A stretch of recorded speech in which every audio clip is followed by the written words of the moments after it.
खुदावंद के जिंदा बबरकत नाम से शुरू करते हैं। हमारी कुछ ऐसी कहानी है कि हम जातरी गांव तहसील ज़िला ननकाना में हम रहायश पजीर हैं। वहाँ पर हमारे जो गांव के एक राजपूत कौम है, उन्होंने हमें उस जो आबादी हमारी मसीह आबादी इतनी देर से हम वहाँ दरगुजर कर रहे हैं, वो हमारा एक दादा वसु वल्दरानू है, उसके नाम की भी वहाँ निशानदेही करवाई है, फर्द है। लेकिन ये सब कुछ होने के बावजूद भी जो राजपूत कौम है वो हमें वहाँ से भगाने के लिए, हमें कमज़ोर करने के लिए तरह तरह के वो हथकंडे इस्तेमाल कर रहे हैं। तकरीबन 3-4 महीने हो चुके हैं। 3-4 महीने से पहले हमारे चाचू के बेटे, हमारे वो पोते भी लगते हैं, गांव मालीवाल से एक लड़के को इन्हीं लोगों ने, जो राजपूत लोग, इन्होंने उठवा कर उनके ऊपर झूठे मुकदमात डकैतियों के, चोरियों के डलवा दिए। हमने दावा दायर करवाया हुआ इस्तकरार हक का ननकाना साहब सिविल कोर्ट में, तो उनको मालूम है कि ये शायद केस जीत जाएंगे क्योंकि इनका हक है कि ये केस जीत सकते हैं। उन्होंने तरह तरह की हमें परेशानियां देने के लिए नई नई एप्लीकेशनें देते हैं। चंद दिन हुए हैं, हमारा एक भाई मुनीर मसीह चंदन मसीह है, उसके साथ भी बहुत बड़ी एक ज्यादती हुई है।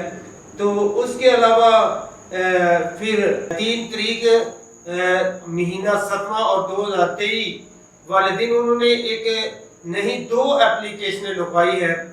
हमें सिर्फ तमाम जो केसेस है इनमें कमज़ोर करने के लिए, परेशान करने के लिए, लेकिन फिर भी हम अपनी हिम्मत नहीं आ रहे। वो एप्लीकेशन ऐसी है कि कल हमें उसकी इत्तला मिली, हम अपनी पेशी भुगत कर घर में आए तो 2 पुलिस वाले जो थे वो चौकी वजीरपुर से आए। उन्होंने कहा कि आपके खिलाफ 2 एप्लीकेशनें आपके जो मुखालिफ है अनवर वल्द मुमताज कौम राणा, उन्होंने दी है कि आपने कुछ चोरियां हमारी की है। उनके वो कैमरे भी लगे हुए हैं, गलियों बाजारों में लगे हुए हैं। अगर हम चोर हैं तो हमें ये भी सबूत दे सकते हैं कि हम वाकई इनके घर में से कुछ चोरी करके ले आए हैं। उन्होंने हमारे ऊपर चोरियों के इल्जाम जेल लगाए हमारे 13 आदमियों के खिलाफ।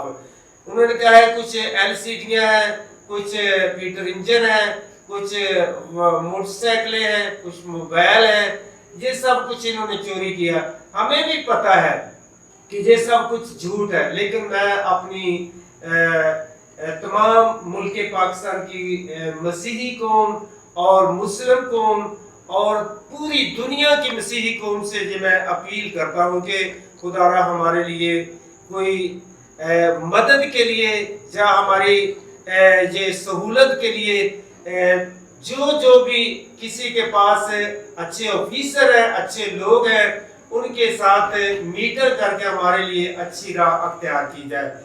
आमीन। मसीह यीशु के कादर और जलाली नाम में तमाम सुनने वालों की सलामती हो। अब रात 12 बज चुके हैं। इस वक्त ननकाना डिस्ट्रिक्ट यानी 3 घंटे की मुसाफत तय करके ये मसीह जो हैं मेरे पास आए हैं। ये इंतहाई परेशान है। पहले 40 मसीहों के खिलाफ एक झूठा पर्चा दर्ज करवाया, बड़ी मुश्किल से वो खारिज हुआ। 2 साल तक 40 लोग तरीक़े भुगते रहे हैं। अब 13 लोगों के खिलाफ फिर उन्होंने एक झूठी दरख्वास्त दे दी है कि इन्होंने हमारी चोरी की है, डकैती की है, जबकि ये गरीब मेहनत कश हैं, दिन रात मशक्क़त करते हैं, बीवी बच्चे सब मिलकर मेहनत करते हैं, फिर बड़ी मुश्किल से 2 वक्त की रोटी जो है वो इन्हें नसीब होती है। जो इनके मुखालफिन है उनका एक ही ऐलान है कि उन्होंने इन्हें घरों में नहीं रहने देना। वो चाहते हैं कि ये वो घर जो है वो छोड़ दें, وہاں سے کہیں اور جگہ چلے جائیں، وہ بڑے برے طریقہ کار سے 2-3 دفعہ ان گاؤں کے مسیحوں پر بڑا تشدد انہوں نے کیا، اپنے گنڈے بلا کر ایک لڑکے کو اغوا کیا، پھر اس کے باوجود کہ پولیس ہماری مدد کرتی، کسی نے کوئی مدد نہیں کی، بڑی مشکل سے FIR درج ہوئی ان کے خلاف۔ یہاں تک اتنے طاقتور اور بااثر لوگ ہیں کہ حکومت کے فنڈ سے وہاں پر مسیحوں کے لیے کمیونٹی سینٹر بنا، اور وہ کمیونٹی سینٹر جو ہے وہ اکھاڑ کر لے گئے ہیں۔ سولنگ لگائی گئی وہاں پر گورنمنٹ کے فنڈ سے، وہ سولنگ اکھاڑ کر لے گئے ہیں، کوئی ان کو پوچھنے والا نہیں ہے۔ میں سمجھتا ہوں کہ ریاست کو چاہیے کہ ایسے لوگوں کو لگام دے۔ میں وزیر اعلیٰ پنجاب سے، انسپیکٹر جنرل پولیس پنجاب سے، DPO ننکانہ سے اور چیف جسٹس صاحب سے مطالبہ کرتا ہوں کہ وہ اس سارے واقعہ کا نوٹس لیں اور ان غریب لوگوں کو تحفظ فراہم کیا جائے۔ پچھلے دنوں گھر سے اس بزرگ کو، غریب منیر مسیح کو اٹھا کر لے گئے، اس کے بیٹے کو اٹھا کر لے گئے، تشدد کیا، اس کے ناک کی ہڈی ٹوٹ چکی ہے۔ اسی طرح اس کا بھائی مشتاق ہے، اس کے بیٹے کو بے گناہی کی حالت میں 6 ماہ سے وہ جیل میں ہے۔ غفور مسیح کا بیٹا جو ہے وہ جیل میں بند کروایا ہوا ہے۔ اسی طرح الیاس مسیح کا بیٹا جو ہے اسے جیل میں بند کروایا ہوا ہے۔ اشرف مسیح کے بیٹے کو بند کروایا ہوا ہے۔ اتنے بااثر لوگ ہیں کہ مختلف اضلاع میں ان کے خلاف جھوٹے مقدمات درج کر کے انہیں پولیس کے تھرو ہٹوا دیتے ہیں، پھر ان کے جوان بیٹے بے گناہ جو دن رات کام کرتے ہیں ان کو جو ہے وہ جیلوں میں بند کرواتے ہیں، تشدد کرواتے ہیں۔